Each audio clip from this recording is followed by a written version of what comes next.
Telangana police వ్యవస్థ దేశానికి ఆదర్శమని రాష్ట్ర హోంమంత్రి మహమ్మద్ అలీ అన్నారు. కొమ్రంభీం ఆసిఫాబాద్ జిల్లాలో ఆయన మంత్రి ఇంద్రకరణ్ రెడ్డి, డీజీపీ మహేందర్ రెడ్డి, రాష్ట్ర policing housing corporation chairman Koleti దామోదర్తో కలిసి పర్యటించారు. 12.3 కోట్లతో నిర్మించిన Kagaz Nagar rural police station, rural circle inspector office, Kautala, Chintalamanepalli, Penchikalpet, Rebbena police స్టేషన్లను ప్రారంభించారు. తెలంగాణ రాష్ట్రం ఏర్పడిన తర్వాత ఒక్కసారి కూడా కర్ఫ్యూ పెట్టలేదని, దీన్ని బట్టి రాష్ట్రంలో కేసీఆర్ పాలన పోలీసింగ్ ఎంత బాగుందో తెలుస్తోందని హోంమంత్రి మహమ్మద్ అలీ తెలిపారు.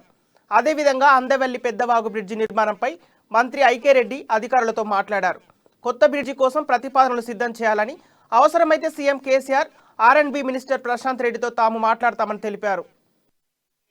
చూసి దాని విషయంలో కూడా నిర్ణయం తీసుకొని మరి R&B మినిస్టర్ ప్రశాంత్ రెడ్డి గారితో కూడా నేను పర్సనల్ గా మాట్లాడినా, అది ఏదో ఒక నిర్ణయం తీసుకుంటే అవసరం పడితే కొత్త బ్రిడ్జ్కు మరి టెండర్ ఏర్పాటు చేయడానికి కూడా ప్రభుత్వం ముఖ్యమంత్రి గారు సిద్ధంగా ఉన్నారు. కోనప్ప గారు పదే దానిపైన రిప్రజెంటేషన్ చేయడం మన దురదృష్టం శ్రీ మహమూద్ అలీ గారు, వారితో పాటు గౌరవనీయులు హౌసింగ్ కార్పొరేషన్ చైర్మన్ గారు, వారితో పాటు గౌరవనీయులు ఎస్పీ గారు, మరి ఒక మంచి కార్యక్రమం ఇలా కాగజ్ పట్టణంలో గతంలోనే ఈ పోలీస్ క్వార్టర్స్ అన్ని కూడా ఇక్కడ స్థాపించాలని చెప్పి ప్రతిపాదన చేయడం తర్వాత చాలా బ్యాక్గ్రౌండ్ అయింది. మనకు ఒకటి ఛాన్స్ ఇవ్వాలి, తప్పకుండా నేను కొత్త డిమాండ్ చేస్తారు. మన తెలంగాణ మనకు కావాలని చెప్తున్నాను. ఆ టైంలో 1956 లో ఆంధ్రలో కలిసినప్పుడు మనకు ఒక అగ్రిమెంట్ చేశారు. आपकी जो शादी हो रही है बनेगी नहीं बनी तो तलाक ले सकते. तो यही तलाक हमने लेकर और हमारे सीएम साहब ने 14 साल जद्दोजहद करते हुए ये तेलंगाना हासिल किया. उन्होंने उसी वक्त का एक बात कहा था,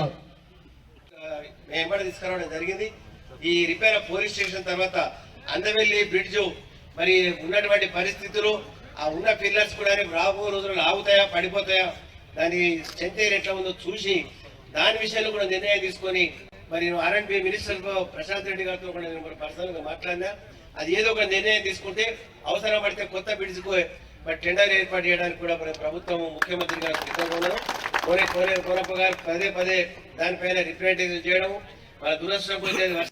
శ్రీ మహమూద్ అలీ గారు, వారితో పాటు గౌరవనీయులు హౌసింగ్ కార్పొరేషన్ చైర్మన్ గారు,